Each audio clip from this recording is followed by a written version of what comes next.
जिस पे बहुत फोकस किया वो थी आंसर राइटिंग। तो आंसर राइटिंग का जैसे खान सर बता रहे थे कि आंसर राइटिंग की प्रैक्टिस बहुत की, तो उसके पीछे मेरा ये था कि जब मैं हमेशा प्रीलिम्स का कोई भी पेपर टेस्ट देती थी, हम मॉक टेस्ट देते हैं, तो मॉक टेस्ट देती थी तो हमेशा मेरे मार्क्स करीब 90 to 110, 120, इससे ऊपर मेरे कभी मार्क्स नहीं जाते थे।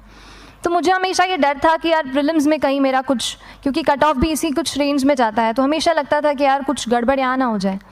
लेकिन जब मैंने आंसर राइटिंग की और मेंस एग्ज़ाम के बारे में जाना, तब मुझे लगा कि आंसर राइटिंग एक ऐसी चीज़ है, मेंस एक ऐसा फेज़ है सिविल सर्विस एग्ज़ाम का जहाँ पे आप अच्छे से तैयारी कर सकते हैं। And if you have written the answers, if you know कि you have covered the points well, if you have included उसमें कुछ आपने facts, international reports, government schemes, आपने कुछ ऐसे उसमें सॉल्व भी डाला है, तो जो रिज़ल्ट आएगा वो सेटिस्फैक्ट्री ही आएगा, अच्छा ही आएगा। तो मेंस एक ऐसा पार्ट है जिस पे आप काफ़ी बैंक ऑन कर सकते हो।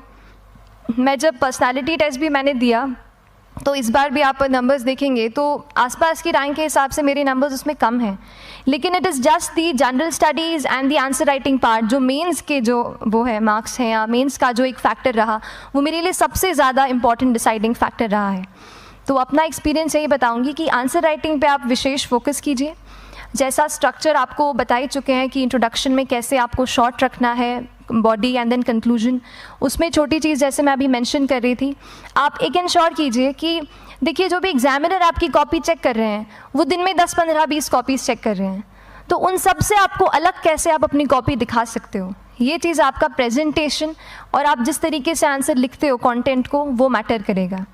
आप इंश्योर कर सकते हैं कि आपके आंसर में कुछ फैक्ट्स, गवर्नमेंट की स्कीम्स, कुछ कमिटीज़ बैठती हैं, जैसे एक प्रिवेसी पे justice BN Shri Krishna committee की रिपोर्ट आई है, तो आप मान लीजिए आपको कोई प्रिवेसी पे सवाल आ गया तो आपने उन कमेटी का नाम कोट कर दिया। ऐसे बहुत सारी कमिटीज़ होती हैं। कुछ इंटरनेशनल रिपोर्ट्स आते हैं, वो आप उनको इनके बारे में लिख सकते हैं। इंडिया का मैप आप बना सकते हैं। मैंने सीख लिया था कि 10-15 सेकेंड्स में कैसे जल्दी से मैप बनाना है और उस पर कैसे पॉइंट कुछ करना है, कुछ लोकेट करना है। तो ये कुछ ऐसी चीज़ें हैं जो आपके आंसर्स को एनरिच करेंगी और प्रेजेंटेबल बनाएंगी। तो इस तरीके से आंसर्स पे जैसे हम क्लास करते हैं, लेकिन उसके साथ साथ आपको ये कोशिश करनी है कि 1 से 2 आंसर पर डे आपको ज़रूर लिखने ही लिखने हैं, apart from the test series that you are doing. Answer writing से 2-3 चीज़ें होती हैं, ना केवल हमारी एक लिखने का हमें समझ आता है हम क्या लिखते हैं कैसा है, पर हमारा कॉम्प्रिहेंशन भी इम्प्रूव होता है। हमें कितना समझ में आया वो भी हमें खुद समझ आता है जब हम आंसर्स लिखते हैं। और इसीलिए आंसर राइटिंग पे आप फोकस कीजिए, 1 से 2 आंसर ज़रूर लिखिए। और आंसर राइटिंग के बाद the third pillar of my preparation जो काफ़ी इंपॉर्टेंट जिसने रोल प्ले किया, that was tests and test series and mocks. देखिए हम पढ़ रहे हैं यहाँ पर, I will also come to the point कि हम कैसे दिल्ली, भोपाल और इंदौर में प्रिपेयर करके बिना दिल्ली जाए हम कैसे कर सकते हैं, I will come to that point. पर उसके पहले टेस्ट की थोड़ी बात कर लेती हूँ कि टेस्ट देना क्यों ज़रूरी है। हम ये जो एग्ज़ाम दे रहे हैं सिविल सर्विस की, ये एक ऑल इंडिया लेवल एग्ज़ाम है and this cut throat competition. तो उसके लिए आप केवल पढ़ते रहें, सारी बुक्स, मटेरियल्स, स्टैंडर्ड ये करंट का सब पढ़ लें, लेकिन अगर आप ये नहीं जज कर पाए कि आपका क्या लेवल है at an all India level, तो चीज़ें समझ में आप नहीं, मतलब आप आगे नहीं बढ़ पाएंगे या सही डायरेक्शन नहीं पकड़ पाएंगे।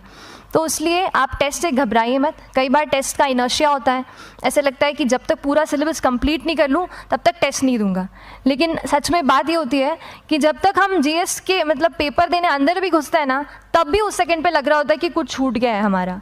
तो ये चीज़ होगी ही, इसीलिए ये मैं कभी मत सोचिए कि जब तक पूरा सिलेबस नहीं कर लूँ टेस्ट नहीं दूंगा। जैसे आपका एक थोड़ा बेस बन जाता है प्रिपरेशन का, आप टेस्ट दीजिए, चाहे वो प्रीलिम्स का MCQ का टेस्ट हो या मेंस का राइटिंग स्किल की प्रैक्टिस हो, टेस्ट पे आप फोकस कीजिए। उसके बाद टेस्ट केवल देने के लिए नहीं देना है, उसको एनालाइज भी अच्छे से करना है।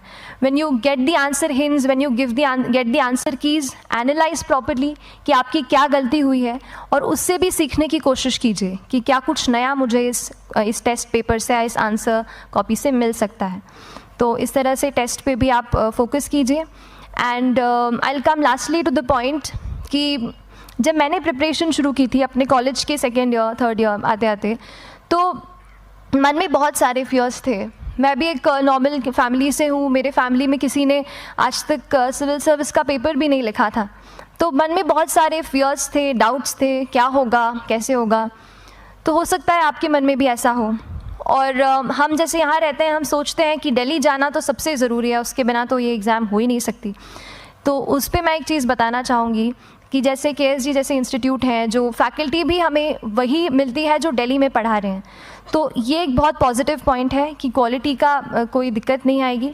बस एक चीज़ है, आप ज्वाइन करते हैं class, that will only provide you a direction. वो आपका रास्ता दिखा सकते हैं आपको कि इस रास्ते पर आपको चलना है, लेकिन चलना उस रास्ते पे आपको खुद है। You have to work on your own. कभी ये मत सोचिए कि मैं वहाँ नहीं जा पा रहा हूँ तो नहीं हो सकता, यहाँ है, तो हम एक्सक्यूज़ेस बनाते हैं। कई बार चैलेंजेस आते हैं। तो मैंने कॉलेज के साथ प्रिपरेशन की, तो उसमें भी काफ़ी दिक्कत आती थी। कभी कभार कॉलेज की एग्ज़ाम होती थी तो इसमें मैं अपना उतना वक्त नहीं दे पाती थी। तो उस मोमेंट पे फिर प्लानिंग ने मुझे बहुत हेल्प किया कि हम किस तरीके से अपने कॉलेज के एग्ज़ाम के लिए प्लान कर लें। जैसे मैंने इंजीनियरिंग की है और मुझे पता है कि हम इंजीनियर्स 1 महीने से ज़्यादा पहले से पढ़ते नहीं हैं। पढ़ते हैं क्या? तो वो चीज़ आप ध्यान रख सकते हो, उसको अपना स्ट्रॉन्ग पॉइंट बना सकते हो। 1 से 1.5 महीना जब exam is approaching, I use to plan my entire syllabus का प्रिंट आउट निकाल के I use to make my notes. उस तरीके से उसको मैं उसको संभाल लेती थी। तो whenever you are managing those things together, focus on planning. किस तरीके से आप एक माइक्रो प्लान बनाएं, अपना डेली एक प्लान बनाएं, वीकली टारगेट सेट करें और एक ब्रॉड विजन दिमाग में रखें कि ब्रॉडली आप मंथ्स में क्या कवर करने वाले हैं। अगर आप प्लानिंग अच्छे से करते हैं तो ज़्यादातर पोर्शन आपका वहीं से कवर हो जाता है।